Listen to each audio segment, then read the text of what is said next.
ಇಲ್ಲ, ಇದು ಒಂದು ದುರಂತ. ರಾಷ್ಟ್ರದಲ್ಲಿ ಎಮರ್ಜೆನ್ಸಿ ಥರ, ಸ್ವಾತಂತ್ರ್ಯದ ಪೂರ್ವೋತ್ತರ ಗುಲಾಮ್ಗಿರಿಯಲ್ಲಿ ಕೆಲಸ ಇತ್ತಲ್ಲ ಆ ಕಾಲದಲ್ಲಿ, ಅದನ್ನು ಯಾರು ಮಹಾತ್ಮ ಗಾಂಧೀಜಿ ಸ್ವಾತಂತ್ರ್ಯ ಕೊಟ್ಟರು, ಅಂಬೇಡ್ಕರ್ ಸಂವಿಧಾನ, ಅದೆಲ್ಲವನ್ನು ಧಿಕ್ಕರಿಸಿ ತನ್ನ ಅಸ್ತಿತ್ವಕ್ಕೋಸ್ಕರ ಭಾರತೀಯ ಜನತಾ ಪಾರ್ಟಿ ಕೇಂದ್ರದಲ್ಲಿ ಮೋದಿಯವರು ಮತ್ತು ಶಾರ್ ಅವರ ದರ್ಪ ಮತ್ತು ದರೋಡೆಯಿಂದ ರಾಷ್ಟ್ರದ ಯುವಶಕ್ತಿಯನ್ನು ಹತ್ತಿಕ್ಕಿ ಸರ್ವಾಧಿಕಾರದ ಧೋರಣೆಯಲ್ಲಿ ತಮ್ಮ ಜಾಗವನ್ನು ಉಳಿಸ್ಕೊಳ್ಳೋಕೆ ಪ್ರಯತ್ನ ಮಾಡ್ತಿದ್ದಾರೆ.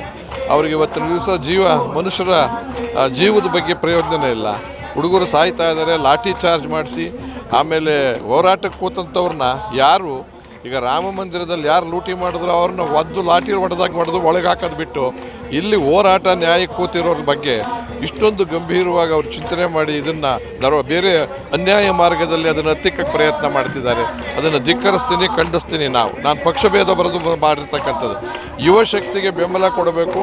ಸೋನಮ್ ಅವ್ರು ಏನು ಹೋರಾಟ ನಿಂತಿದ್ದಾರೆ ಅದಕ್ಕೆ ಸಂಬಂಧಪಟ್ಟವರೆಲ್ಲ ಅದು, ಮತ್ತು ಅವ್ರು ಏನು ಬೇಡಿಕೆ ಇಟ್ಟಿದ್ದಾರೆ 4-5 ಅವೆಲ್ಲವನ್ನು ಈಡೇರಿಸೋವರೆಗೂ ಈ ಹೋರಾಟವನ್ನು ಮಾಡ್ತೀವಿ. ಪೇರೆಂಟ್ಸ್ ಕೂಡ ನನ್ನ ಮಗು ಡಾಕ್ಟರ್ ಆಗಬೇಕಂತ ಹೇಳುತ್ತೆ, ಬಟ್ ಆ ಕನಸಿಗೆ ಎಲ್ಲೋ ಒಂದು ಕಡೆ ಈ ರೀತಿಯಾದಂತಹ ಕೊಳ್ಳಿ ಇಡ್ತಾ ಇದ್ದಾರೆ ಅಂತ ನಿಮ್ಗೆ ಅನ್ಸಲ್ವಾ? ಇದು ಏನೋ ಒಂದು ಸರಿ ತಪ್ಪಾಗಿದ್ರೆ ಪರವಾಗಿಲ್ಲ, 170-180 ಸಾರಿ ಪ್ರಶ್ನೆ ಪತ್ರಿಕೆ ಲೀಕ್ ಆಗುತ್ತೆ.